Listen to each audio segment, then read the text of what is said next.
Good morning. It's Tuesday, March 10th. We are Senate Agriculture back in action after a week off in between town meeting or after town meeting. So we just got a little bit of a echo. We're going to spend some time just talking a few minutes about where we are with our miscellaneous bill S323.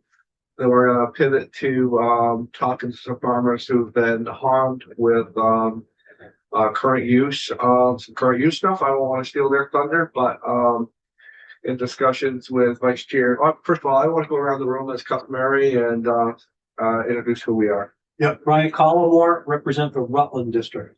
And I'm Rob Plunkett, Bennington District. Stephen Heffernan, Addison County District.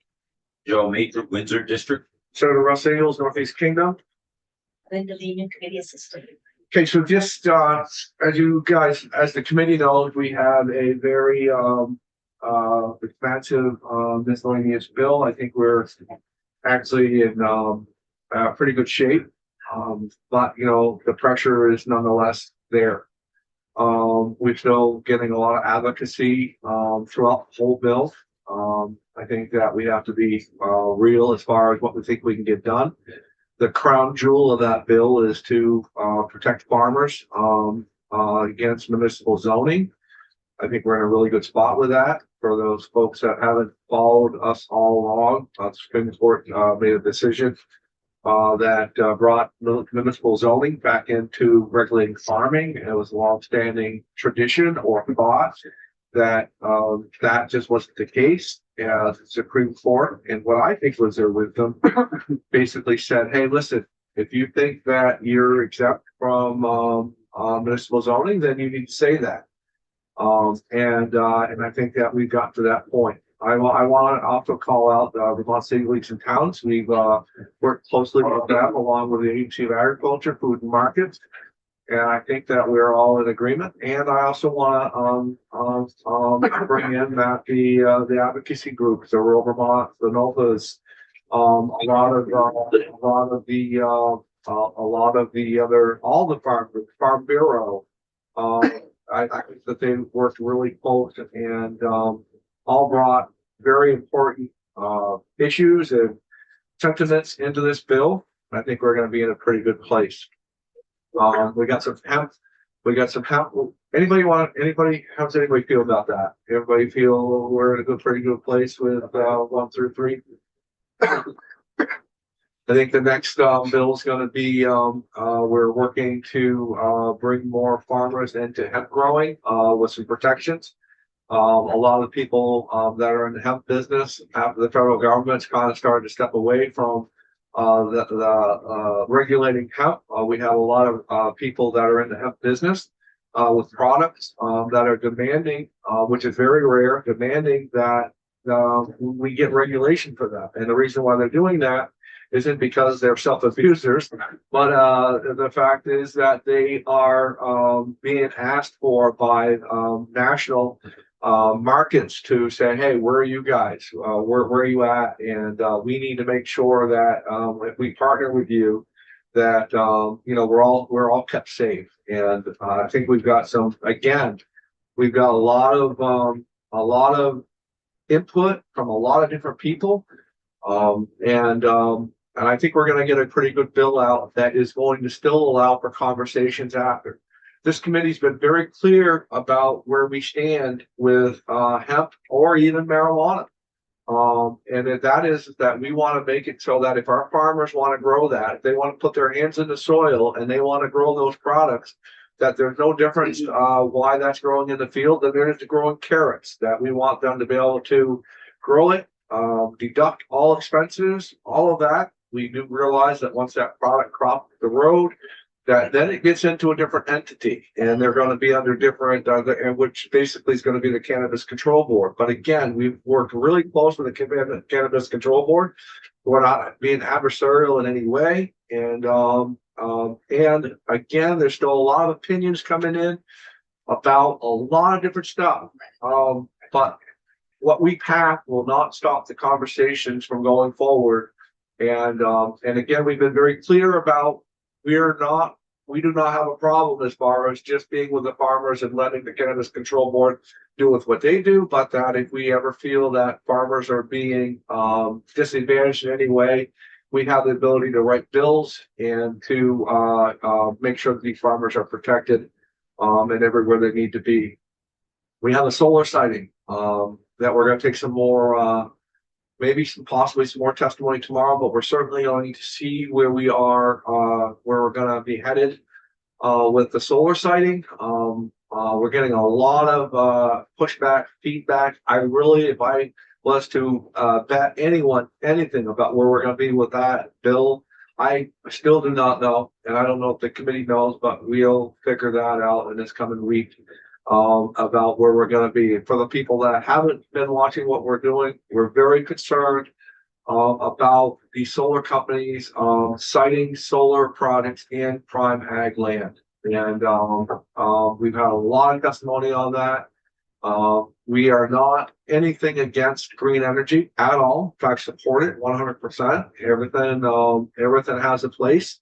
But since Act 250, we've lost 50 in enaction of Act 250. We've lost 56% of our farmland, and there is models out there now that shows that if we continue down the same path of where we're at, that we are looking at 20 years of losing most of our farmland. And we don't think that that is true. All we have to do is look to our south and our east and our west. And look at some of our neighboring states and to see the pressures that have been put on. We are not, again, trying to dictate what farmers do with their land, but if we want to be a food hub resiliency for the Northeast, for all of the Northeast, we have to maintain for all the rest of our years of our lives, and then our kids' lives and their kids' lives and their kids' lives, that there is soil to grow food with. And we are very committed to that. So very delicate. I don't know what we can get done with this bill. The worst case is that we've raised awareness of what is important to, I think, most Vermonters. People come to Vermont to see wide open fields, growing all kinds of product, whether it's to feed cows or humans or whatever, or to manufacture other products. I can tell you this, I can promise you this, they do not come to see solar fields. So that is our thought as far as on that. I think that is because obviously other parts of the bill that I think that we are looking good with, but I've tasked Senator Major, Vice Chair Senator Major, to keep us on track with this. I really want to get a vote out on Thursday on this bill, and if not, we have Friday left over. But it's imperative that we get done what we can get done and get this bill out to meet crossover. But everybody good? Yep. Okay. Next, again, as I said at the start of the committee, we have a very important topic that's going on. We have a group of farmers in here that have been kind of left behind a little bit when they're putting up new farm structures, and there's more to it. I don't want to steal the thunder of it, but the gist of it is that some of these farmers have gotten big bills because of properties and new constructions that have been left off their current use rolls. And it used to be that towns had more involvement in listers coming around and reminding these farmers that, hey, you know, you got to make sure that structure is under current use. And there's more to that than just what I'm saying. So I'm going to just quit talking and bring the next panel of people forward. Who would like to start off? Come on up.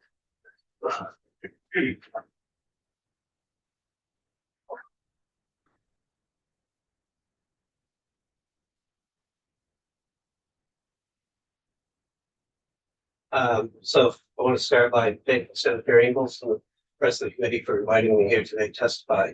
My name's Red Chappitt. Me and my brother Mike own Chappitt Family Farms. It's a farm up in North Detroit, Vermont. We've been there for over 30 years now, and we've been farming together for 47 years now. So it's a We milk 1,500 cows 3 times a day. We've got 30 employees, and we own 5,000 acres of there. So, what I did, we had an incident with, current use that left us a little stunned. And so what I've done is I made a timeline of how that all played out, and I made copies for everyone, so. Great. Pass them on. Yep.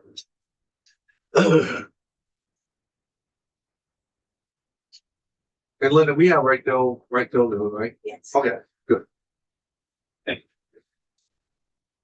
So what started was we built a new barn. I understand all of those facilities there, we had built from scratch. It's nothing that we inherited when we first moved there. And so we built a new facility starting in June of 24. Now, this facility was attached to our barns. And anything that we've attached in the past, it wasn't as large as this, or anything we've attached in the past, we've made adjustments to our application, but we've never had to file a whole brand new application. They were pretty much kind of rolled in. And so we kind of assumed that this new barn would do the same thing, because the cows in the new barn do go to the older barns to get milked 3 times a day. So it is part of the barns. But wasn't a freestanding barn that just was built off into the hinterlands that was Correct. part of the existing structure? Yeah. Mm. And then the other thing is we also have all of our property at Vermont Land Trust. I think actually we're the largest private farm in Vermont Land Trust. And so by their statutes, we can't build anything but farm buildings on our property. So it can't be a commercial operation. It has to be identified as farm. So anyways, in June of 24, we started building the barn. And then the next timeline I'll jump to is December 5th, when the barn is completed and moving cows into the operation. And unbeknownst to us, if we would have wanted to be part of the current use program, we would have had to file the application before September 1st, 24, when the barn was only 1/3 completed. Now, I don't know how you do that, file an application for something that's not completed yet. That also the towns don't always accept a application if it hasn't been completed at that point. So you're already under the gun there. And then in May 20th of 25, the first attachment that I gave you was, I received notification from the town of Troy that there was a 5% increase in our assessment of $358,000.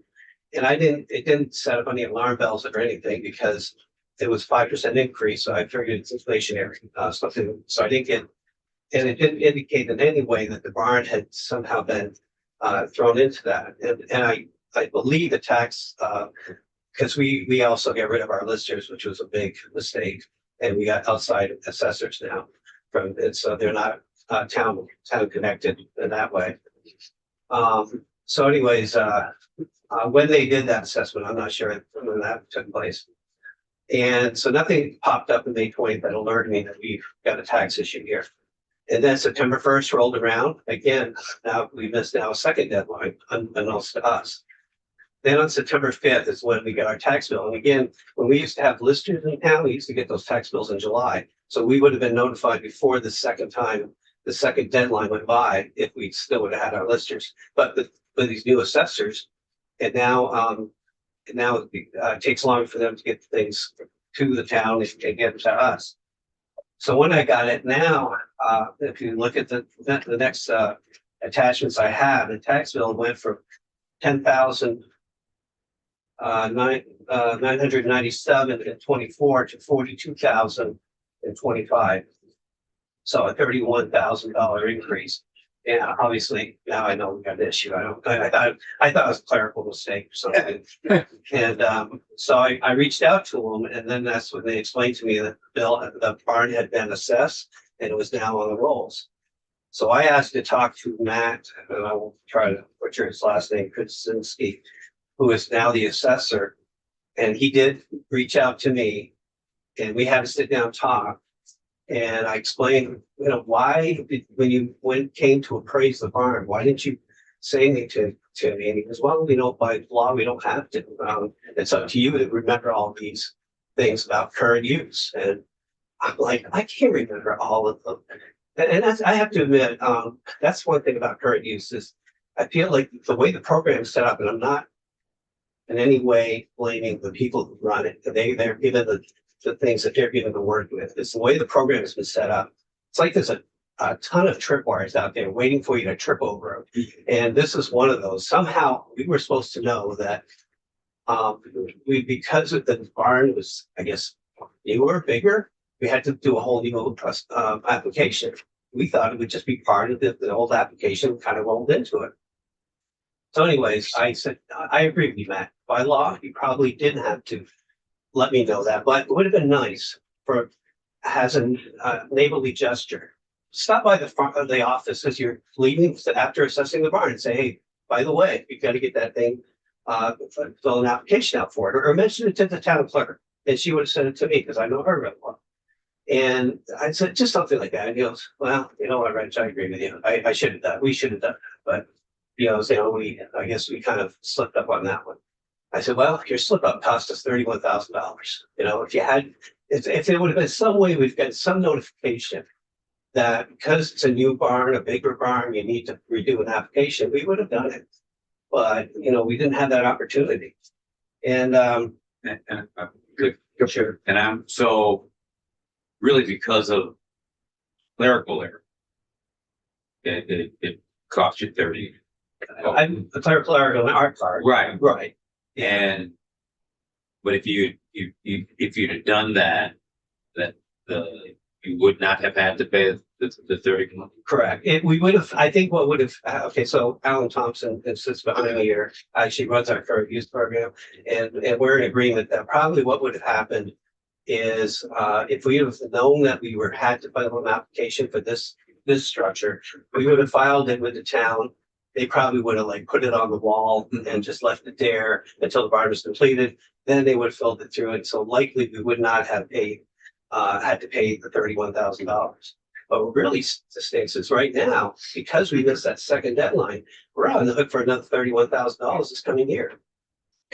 Because we missed it by, September 5th is when I got the bill. So it was 5 days that we missed it by because we were notified 5 days after that. Wow. So we're on the hook for that as well.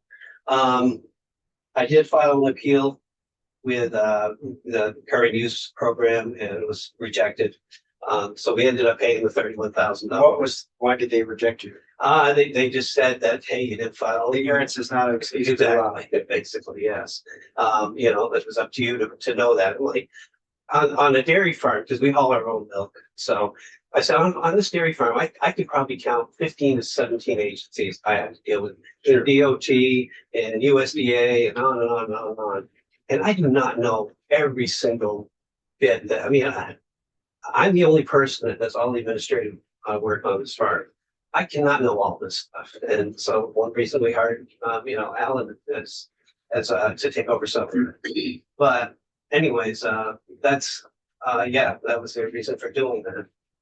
So I'm not only here, I guess I feel. Well, go ahead. No, you go ahead. No, you I just feel that because we deal very closely with Shane St. Cyr of Adirondack Farms in New York. And I called him on this just the other day. And I said, I have to know, what is it? How's it work in New York? I mean, and I explained to him what went on. And he was confused. He goes, I understand what you're talking about, right? He goes, if we build a barn, it's automatically enrolled. We don't have to file an application. We don't have to do anything. It automatically goes into our tax rolls. And so all of this that you're talking about, and I explained the forms that have to get sent out every year. And on our farm, because of the properties we have, I think we get 14 or 16 different releases that we have to sign. And worse, they're sent to different addresses based on who owns it, like it's privately owned or the farm owned. So we have all of these out there. Luckily, every year we've caught those. I explained that to him. He's like, wow, you have one confusing system out there in Vermont. Well, lawyers are running it. So what I was gonna ask is the simple fix to this is to just, as you start construction on a barn, whether you have to get a permit or whatever, that would trigger at that point in time, your enrollment into the current use to keep you compliant. That would take care of it right there. I mean, at the very minimum, the first year as you're building should be forgiven. I mean, because you're in the middle of construction. Once it's completed, then that makes, okay, now I gotta file an application, but, you know, even if we had done that, we would have missed that first deadline, so we ended up paying the 31,000, so. But your suggestion would, you know, if it's a farm building, it's a farm building, you know, you shouldn't, like New York, you shouldn't have to put up a whole new application.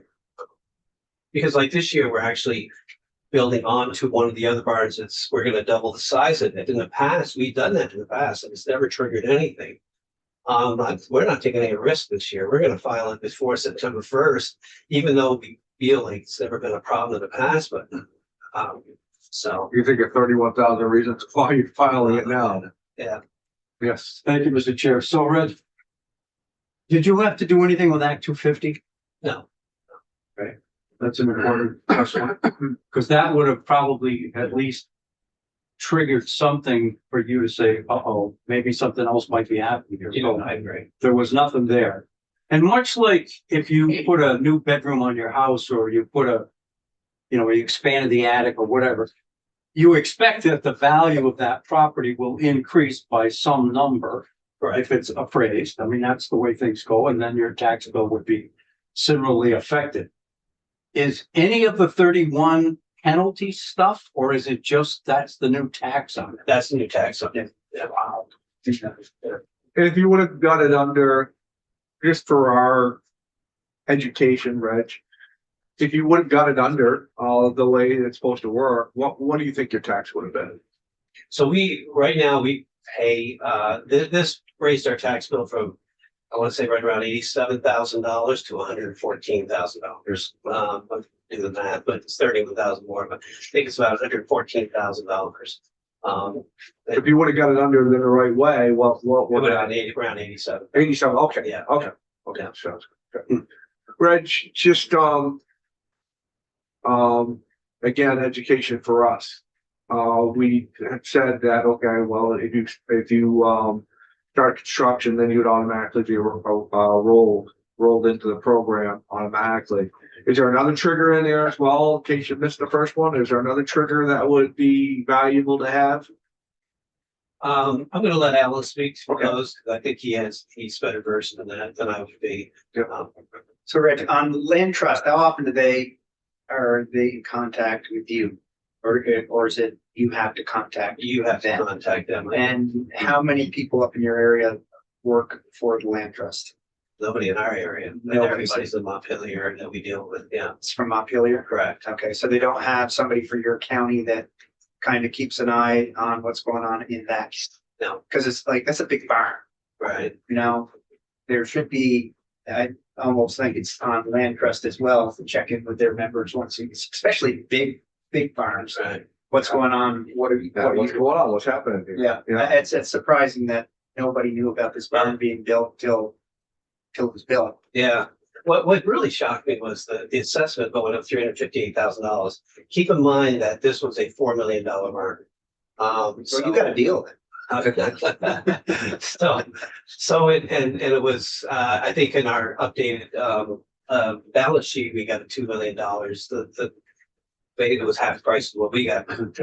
So I don't know what the town assessed it for, but I'm sure it wasn't 358,000. But if this assessment May 20th that I received had gone up $1 million or something like that, then I would be like, okay, now this is not an inflationary result or so effect. Do you think that, you mentioned that the local assessor doesn't have anything to do with it anymore? We brought some outside people in.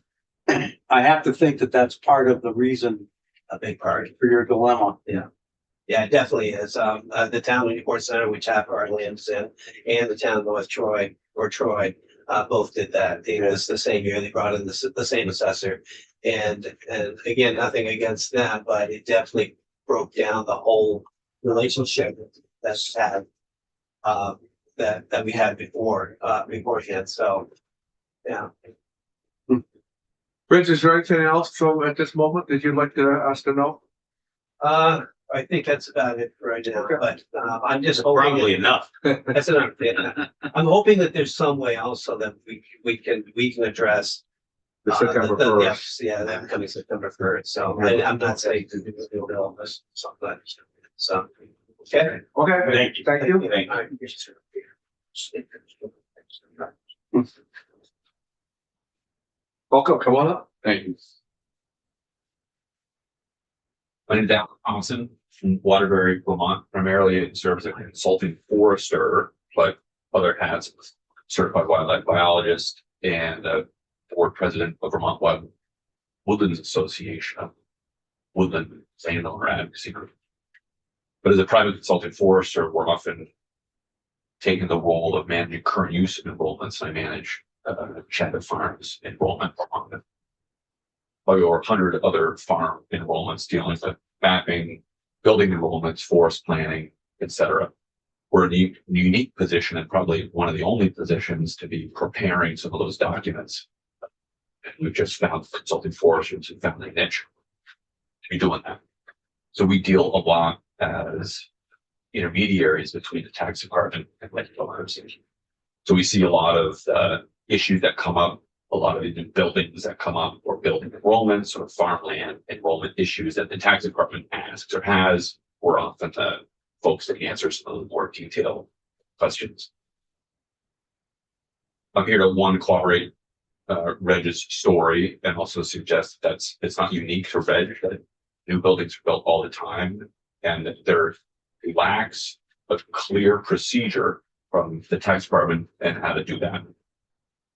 There's really good procedure about how to enroll land. You can't enroll it until you own it.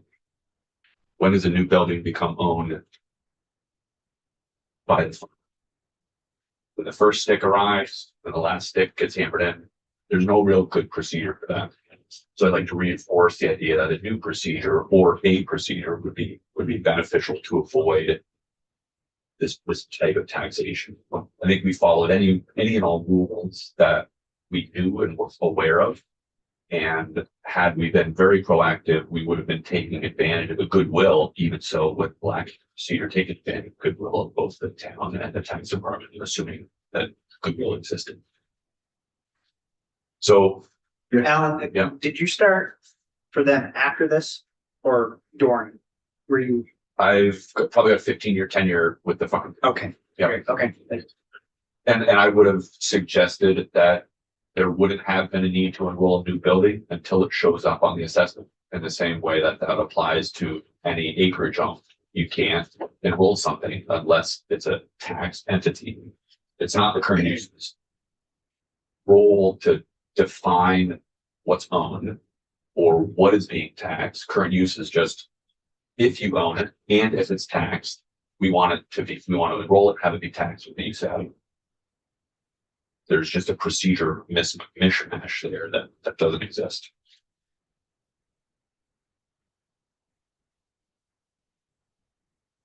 The Senate bill as written proposes a solution.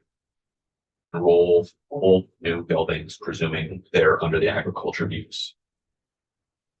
That does sidestep a current procedure that's required for landowners. One, landowners need to elect that they want the building to be enrolled. Two, that maps show all enrolled buildings.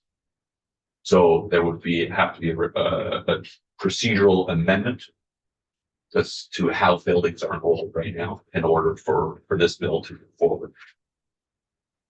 I have a couple other alternatives to the bill as written. The first alternative, using an example of how landowners are notified when they acquire new land. If I buy a piece of property that's enrolled in current use, that triggers notifications from the town to the state, to the landowner that says you've acquired land that's enrolled in current use. Would you like to maintain enrollment? You have 30 days to file all the required paperwork. That letter recognizes the current procedure. You check all your appropriate boxes, everybody's happy. No procedure exists for new buildings because there is no process by which the town notifies the state, notifies. However, it would seem like a procedure like that would happen if the state were notified that you have an enrolled farmer who's building an agricultural building It's changed your assessment. Would you like to enroll this? Please file paperwork. We could have done that easily. And it doesn't apply to it. It would apply to the current tax year, not some upcoming next tax year. That's true for the land, and it could just be true for buildings. So that alternative is just simple. Create a mechanism for towns to notify the state to notify the landowners. So I can also reinforce the idea that's just a weird tripwire that just makes it too complicated just to be more. The alternative two is to recognize the complication of the system and simplify it. Current use says that agricultural buildings can be enrolled if they're used for agriculture. Right now, landowners have to elect to enroll them. They have to identify them on the map and identify them by name on the application. That they're doing so following a lister's card, town lister's card that would list all the buildings that they own. For example, the Chapman Family Farm owns 30 buildings on the lister's card. Barns, sheds, haylofts, milking parlors, free stalls, etc.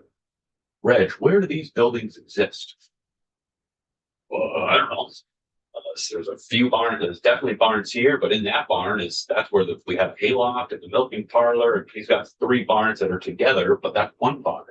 That's what there's not a lot of good communication between all the parties responsible for maintaining current use of all town, state, landowner. Never mind, they're in different towns as well, correct? They've got probably twice as many buildings in Troy. And I'm sure that the other gentlemen behind you have similar complicated ownership structures as well. So the alternative is that it's similar to what's already written, but it simplifies it even further. It just says all buildings are enrolled if they're used for agriculture. We have a system in place that towns identify those buildings. There's a list.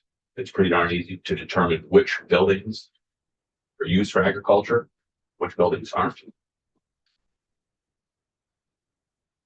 There's probably some financial implications, some tax implications to making that simplification, because as the complicated system is now, of many of the farms that I work with, their understanding, and I think that their enrollment is inadequate, at worst inaccurate, because the systems in play don't provide for clear understanding of what they own and what they're allowed to enroll.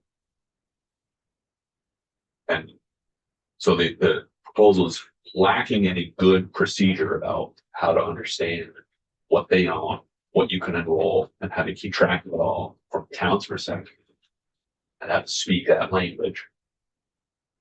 All buildings are enrolled if they're under funding use. Just go to the simple path. That solution, the first problem that I've identified is the new building issue. But this does really apply to all buildings, not just. Senator's Linda's gonna print off what he's representing for, so. This problem, I think, is bigger than just new buildings, all buildings. The way that farms have been operating, there's farm consolidation. It puts huge burdens on towns to keep track of this stuff, huge burdens on the property valuation to keep track of this stuff. Every town has a different mechanism to keep track of it, different names for different structures. And when I'm asked to provide current use services, I have zero guidance to do that as it relates to buildings, or not zero. That's unfair. It's very difficult because the procedure is unclear for me to follow. At minimum, I would encourage the committee to request improved procedures around building loans. As written, I think the solution satisfies the Chapman Family Farms issue. So you're saying that to simplify it, just if it's used for just fall under agricultural use, right? Is that what I'm gathering to that? Correct. Trick? Yeah. to my They don't have knowledge, to, they're breaking it down in categories right now where we could just put an umbrella out. The farmer's using it as an agricultural building. That's all it's called. yeah, the Chavez Family Farm has under their nomenclature, they've got a barn. Under the town's nomenclature, they've got a barn, a freestyle, an office, a restaurant. That's like, and all have like different valuations. Even though it's all just being used for agriculture. It's one giant roof, all used for agriculture. And because of the way that the things get added on to, and then if you go to the town and say, well, where is that freestall? They don't know. That determination was made 20, 30 years ago. They have no visual reference for where that structure exists. And then you get into some circular issues because then they'll pull out the map that I made. And where's the freestyle on your map? It's involved. Right here somewhere. Right, probably right in there. You know, I don't know what a freestyle is. I know what the sugar beet is. And I think committee part that I'm swirling around with in my brain is that for people, for lack of labeling, farm or whatever, should you have a non-farm structure building on there, they seem to be aware of it, as we're finding out over and over and over again. So to have a farm structure building that they claim ignorance about is kind of disturbing a little bit, that they don't know anything about it. But let it be something that they want to play music in when they're not storing hay in it, and they seem to know all about it. Right. So that's kind of where I'm at a little bit with some of that. So certainly, as Alan has said, at the very least, changing some language to being that if it's on the premise, it is a farm structure. And let them come in as they have, that we're battling with that part of it as well. Tell us that it's not a farm structure. If I may provide more Yeah. context. Yeah. To enrolling farm buildings. Not everybody can enroll a farm building. In order to enroll a farm building, you have to be a qualified farm. That's a determination made by the tax department based on your income. You need more than 50% of your income off the sale of farm products. You're a qualified farmer. If you're a qualified farmer, you can enroll your farm buildings. I'm not a qualified farmer. Sorry, FaceTime hasn't added support for that. I can't. Serial like shift. So the presumption that farm buildings can be enrolled doesn't apply. In fact, it applies to farmers only. If you enroll a building, your taxes on that building are zero. It's exempt from taxation regardless of the value. So it's not a kind of, is it going, how much is it going up or down? It's your tax structure is zero. Of all of the farmers, qualified farmers that I work with, I cannot think of one example of a structure on their property that is not a farm building. It's universally true. They don't have bowling alleys, they don't have creamy standards, they don't have whatever else. And they might play guitar in their hayloft a little bit. But that's only the last week of the year when they're at it. Anything else, sir? In road trip time. Thank you, Alan. Who'd like to be next? When Mark, what? Gonna save the best for out. Gonna save the best for. Don't want to get you guys off the ad move for the other people. It happened when you walked in, sir. Thank you. Thank you, Mr. Chair. Thank you, committee, for taking the time to listen to us. It's appreciated and needed. My name is Mark Agnew. I farm with two of my brothers and three of my boys. They're 17 and 21. I get to walk and work with them right alongside of them. Except most days they're 2 or 3 steps ahead of me. But that's the fun part. We about 1,500 cows at our farm. It's a farm where my grandfather emigrated from Canada, and my father used to remember the days when they milked 26 cows by hand. It was never in a blueprint plan to milk that many cows that we are, but as neighboring farms went out of business, we acquired all their buildings and made it part of one unit instead of I'm one of 11 kids. Instead of all of us going out on our own and working, we three brothers decided to work together. So that's how we amassed all one milking center. We now are investing and putting in 10 robots on our farm because with new technology and the next generation coming, we're trying to position the farm to keep producing dairy on our farm. So I'm here today because a little bit different than Reg. I am the executor along with my brother of our parents' estate. And what we found, which we did not know about, is the name change going from some of the parcels that they own their names to Langdon Brothers Dairy. And in the process of the lawyer changing those names, he never got anything from the tax department or the state of Vermont saying, because of the name change, you were going to be thrown out of current use. Now, the tax department is stating that in July, they sent us a certified letter saying that. When I tried getting hold of them to say, all right, who signed for it and what day was it sent, we had no idea. And I thought that was the whole idea of sending a certified letter. But they are saying at the current use administration, they do not track that. The other big red flag for us, I got an email and our lawyer got an email about this situation as well, and it was an encrypted email. I saw it, I thought it was spam, so I threw it away. My lawyer tried opening it up and it took him 2 months, he said, to get it. And that was in February that he opened it up. But why is the tax department sending an encrypted email that it had a 7-day time frame on that we had to respond? At one point, the town clerk in Fairfield worked very hard on our behalf to help solve this problem. She was texting me, calling me nearly every day, say, hey, you gotta do this, you gotta do that. And one of the issues was they wanted a tax or an income tax form with the state of Vermont. Gets those every year, but we sent them in the day they asked for it. And we got a response amongst there saying they were too late.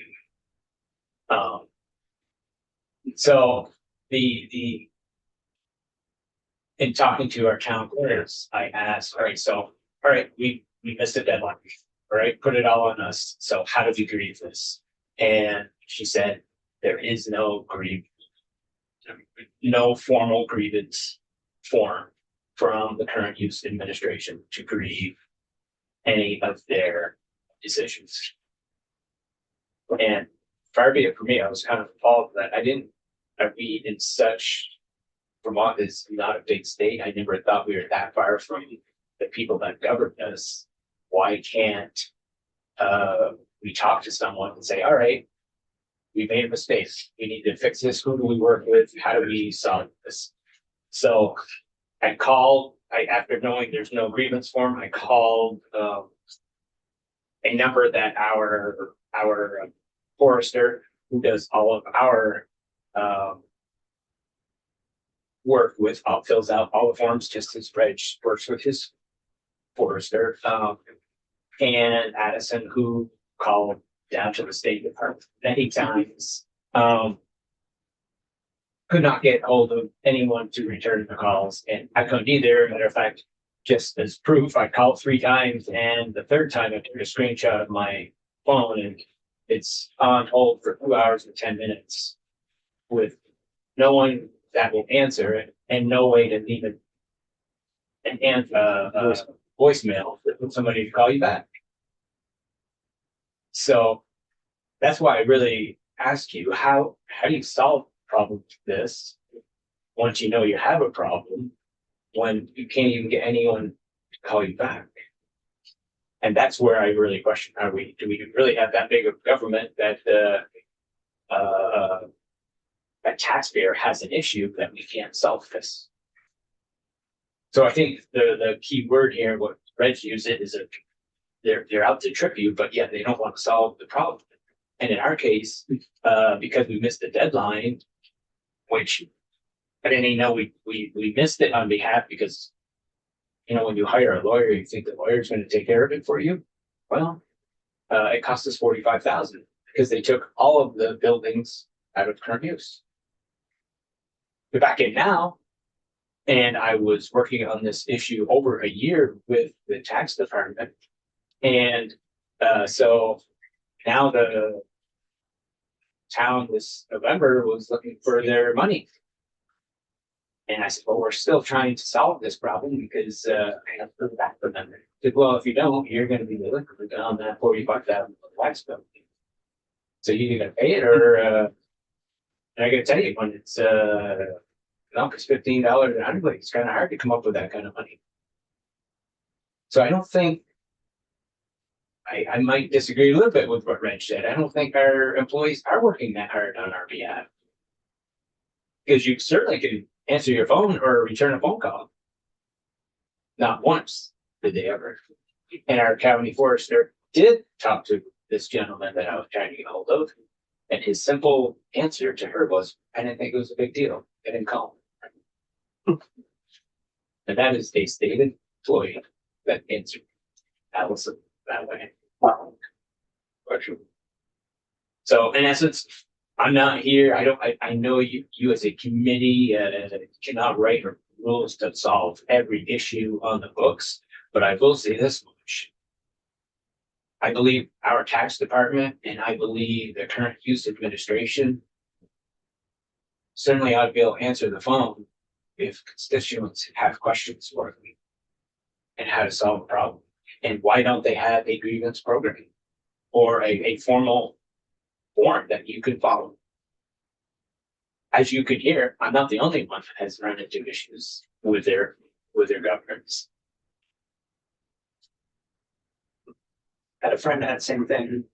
Parents died, built a house, didn't realize it was the current use, and it was a real pain to finally get it straightened out, and very poor contact with the people. Why? I'm not a lawyer. I mean, I'm a farmer first. I don't wake up in the morning and sit down in front of my computer and answer emails, and I go to work. And farmers are a lot of things. They're environmentalists, they're cow people, they're a lot of things. Computer tech guy, I am. Leave that up to your students. Oh, they tell me. So I'll answer any questions, but in a nutshell, that was one big question I have is, why do they try and kick you out of the program annually? Once you're in it, you should be in it. The buildings, the farm is enrolled. Why are they always questioning, on an annual basis? How hard is that on an annual basis? Is it just I want to stay in current use, or is it? Correct. Yep, correct. But there's a deadline. And it's a way, I know farmers that have missed it. Well, Mark, I thought it was a 10-year plan. Isn't it a 10-year plan, current use? Not that I know. Yes, Alan. Mark is referring to the annual agricultural certification that all farmers or those with agricultural land, 10-year plan The forestry plan. is your forestry plan in order to maintain your enrolled forestry. So Okay. those are rather synonymous Yeah. Okay, eligibility requirements. thank you for that. So how many years have you been checking off with them that you've been in land? Oh, since we've been enrolled. Which is how many years? Since A long time. It's 20 years before I was, at least.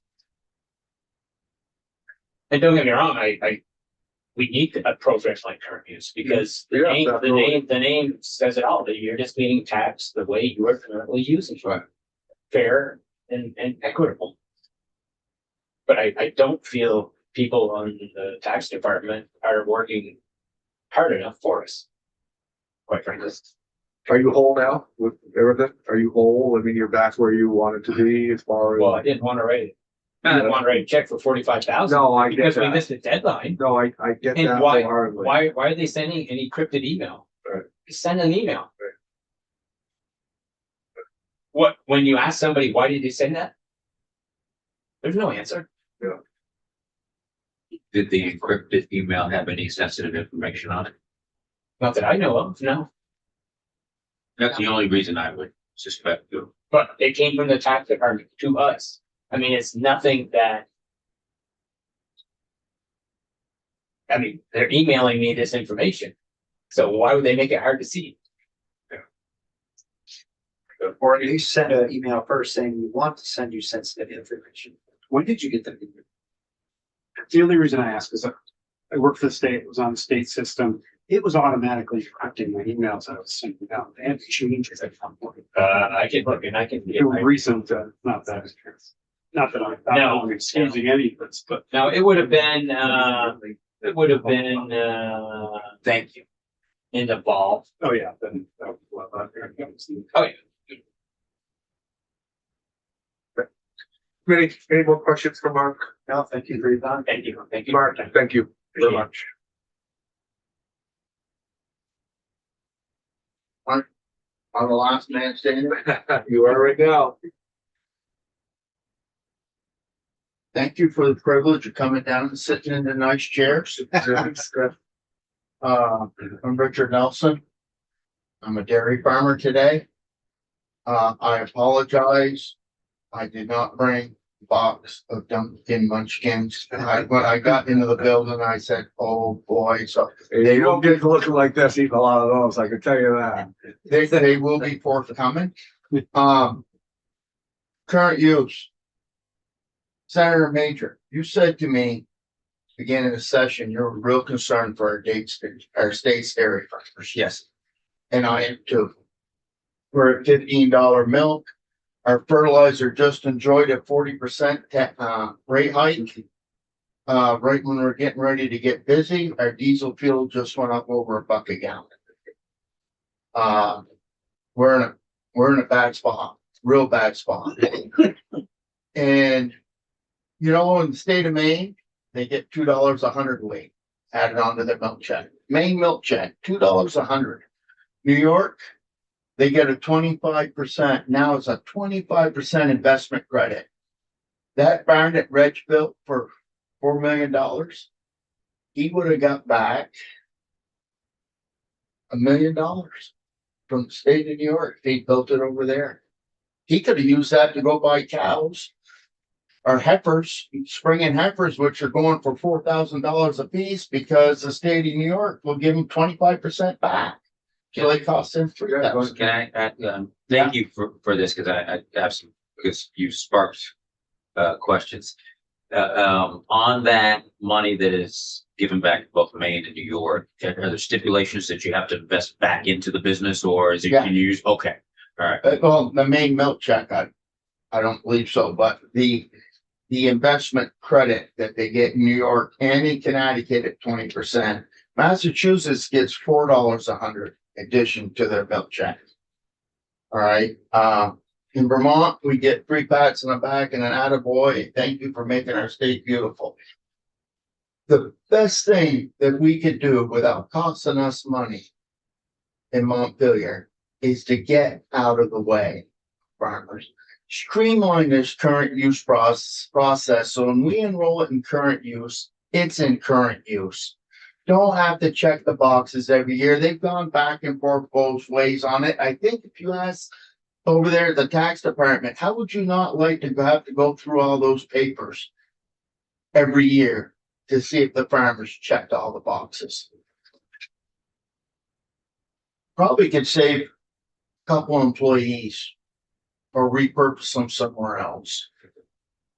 Take that burden away from us, because you have to do that right during the height of when you're busy. Take that burden away from the farmers. Don't make them go and check those boxes. We got tripped up, sort of like Mark did when we bought the farm from my father. And my father's been farming since 1963, and he's been in the current use program ever since it started. And we bought the farms from Dad, and two of the farms we farmed in 9 different towns. I think I'm trying to count them up. We had buildings in 7 different towns. Well, we missed 2 of the towns to make sure the buildings were still enrolled. That cost us $19,000. Just streamline it when you enroll it in current use. It stays in current use. It's in current use. And if you're worried about somebody taking it out of current use and not notifying people, of course, if you sell it, there's a subdivision, the town gets notified.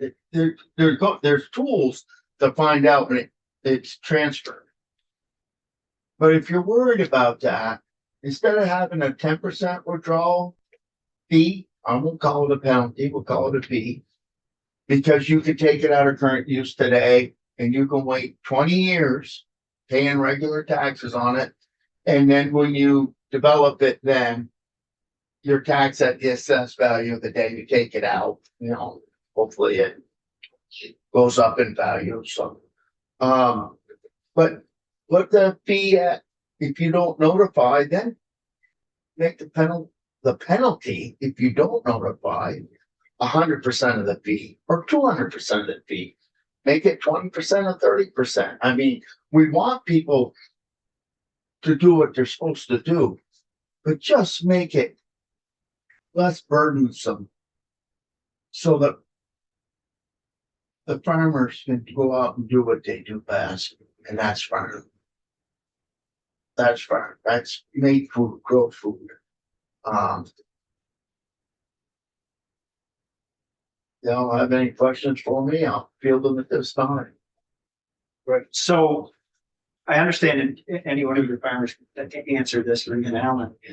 So if they took away that you don't have to report anymore, what's the trigger for when a farm sells? And that person that buys it, will it happen in the transaction of the land sale that it gets automatically pulled out of land use, or will it stay there until they're notified? I'm pretty Should sure. be notified in 30 days. Being a transfer. Yeah, The property transfer tax that gets filed with the state is what triggers the notification in your example. Okay, so it doesn't matter if you sold off 10 acres of this property. If it was in land use, it triggers a letter. So The notification is automatic, and it really is automatic. They're actually very. answers that question why they wanted it to hear that, because it doesn't make any sense to if when you go to sell the land. Now, what about in a debt? Because your parents died, there was no notification to the tax department at that point, or was there? Because you ended up paying.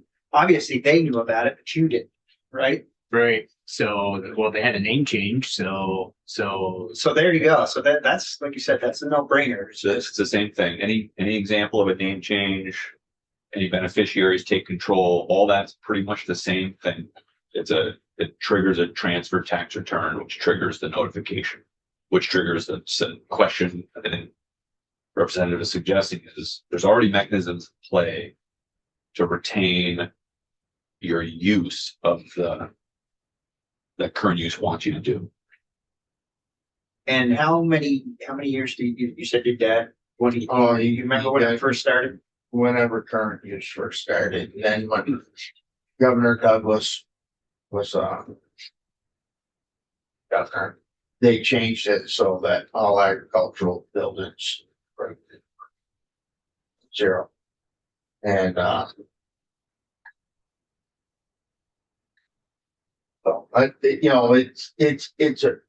it's one of the it's the best program we have. I mean, there's other things I'd like to see done for water quality down the road that we got worked into the or, you know, the cable bill from last year that we're gonna be coming with next year.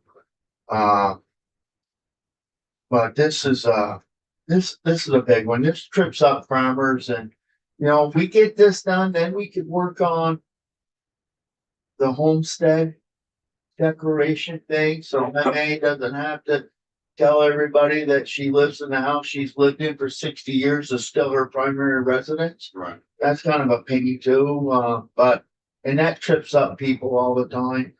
It's why are we, what's the real purpose of having these booby traps out there? Is it to catch somebody sleeping so they can get a little extra money, or is it something that people were worried? And I'm sure that's not the reason. I'm sure the reason before is they were worried about people taking their land out of current use and not notifying. Well, we can fix that with a robust penalty. If you take it out of current use and you don't notify anyone, well, you're gonna pay then. But, you know, there are so many avenues for notification with a property transfer and whatnot, change a name and whatnot. Let's just take, without costing us money, just make life a little easier for our farmers out there. And that doesn't, and that doesn't matter if you milk cows, or if you have a 25-acre farmstead, or a 5-acre robust vegetables, because boy, they can do well with 5 acres and knowing what they're doing. Yeah. Yes. For current use, they notify when you sell, but they don't notify the person that bought the property. Yes, they do. They do. They only notify the new owner. So they became the new owners from their parents through debt, and didn't realize that they had to re-up for how that happened. I think that's where the line of communication fell through. Okay.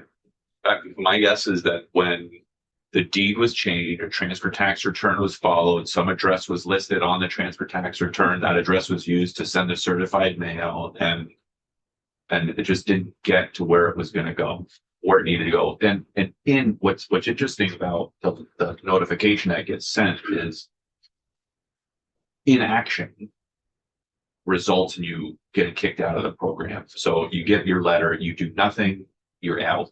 And they'll give you a timeline of 30 days of the date of the letter. And they're very lenient on that timeline.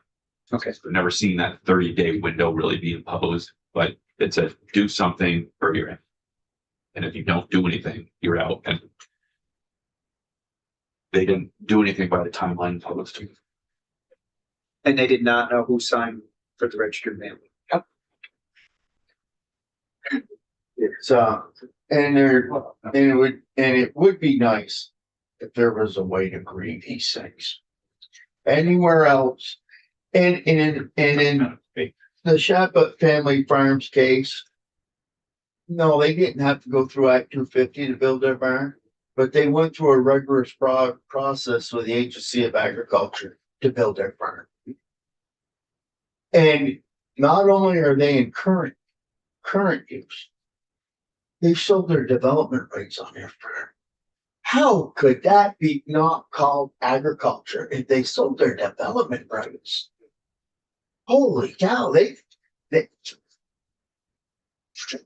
you know, they have a very prescriptive place where they can build on their farm because they've sold their development rights. And they had to think of that ahead of time, where they wanted to grow their farm. Those young men, we were all kids, we were all farming, and they were milking cows on what, 8 barns? Yeah, like it was. There are milking cows all over Orleans County.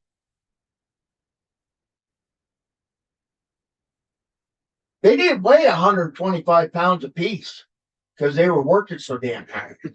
And I said, Reg, I said, geez, if you guys can get together and conglomerate, think of what you can do. And look what they've done. They've gone from milking 300-400 cows. They got 1,500 head now. And believe me, it hasn't been easy, because it hasn't been easy for any of us. And it hasn't been easy for them fellas. And they've worked and worked and worked and put their life into that. Also, they can't make a profit this year. I can guarantee you that. But they have worked so hard. And then to have them get blown up, $36,000, whatever it is, because they built a barn and put cows in it. Anyway, that's my rant. I'm sorry. No, all good. Really,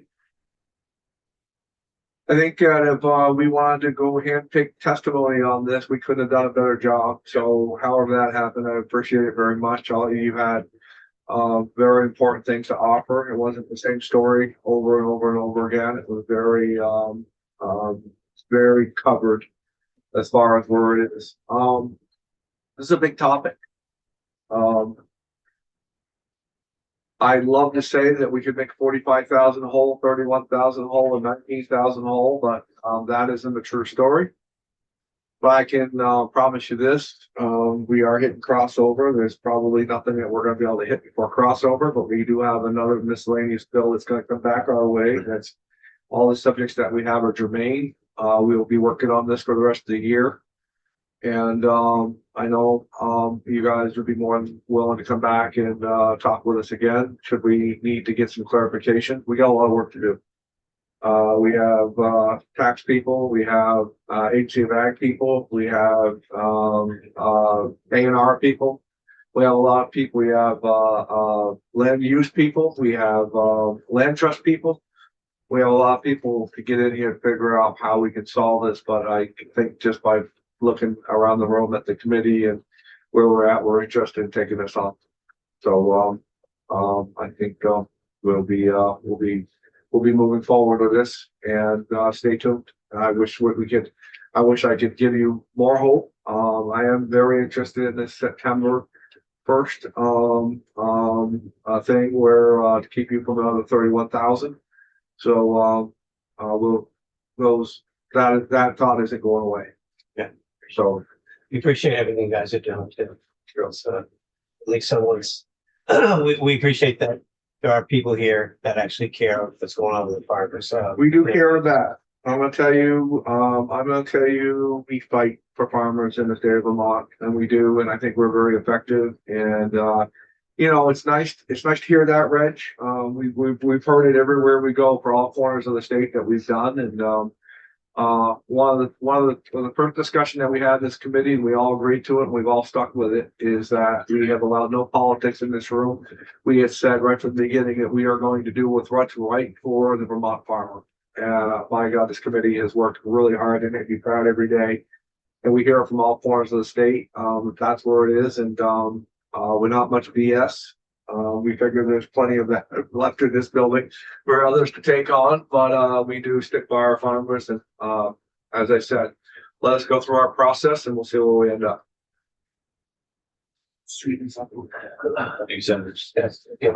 Anyone else? Everybody else have? I'm one of those that you spoke about earlier, one of those hemp farmers that's here to ask for your help. Yeah, well, we're not done, so we'll do this section, and I don't have you on the agenda, but you're here, so we might as well hear what you got to say. Thank you, guys. And that's cool. I guess that's by all means. We'll stop watching. Thank you. All of you. Yeah. My name's Dan Query. Dan, why don't we take because we're going to meet Lewis Senator Major. Why don't we just take a 5-minute break? Sure. We'll come right back. And that way we'll keep